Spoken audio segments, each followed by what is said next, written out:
May's almost over, pero tuloy-tuloy pa rin ang saya. Oh, really? Explain to me. Dahil dala namin ang mga palabas na may kulit. Ba't ko alam? Friend mo ba siya sa Facebook? Araw mo akong imo nito. May konting kirot at drama. Gusto ko munang mapag-isa. Makapag-isip-isip. May halong thrill sa bawat tagpo. Basta susunod kayo sa lahat ng sinasabi ko. Pumunta ako dito para bigyan kayo ng babala. At siguradong may kasamang kilig. Kaya kinakaya ko rin. Dahil sa...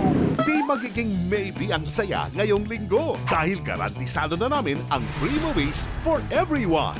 Sure ka ba talaga atin na libre ang mga yan? Sige po. Salamat po. Yes, sagot na namin uli ang sine ninyo. Kaya hilahin na ang lahat. And let's all go on a Pinoy Movie Date. Every day, dito lang sa iHeart Movies. Experience all the feels.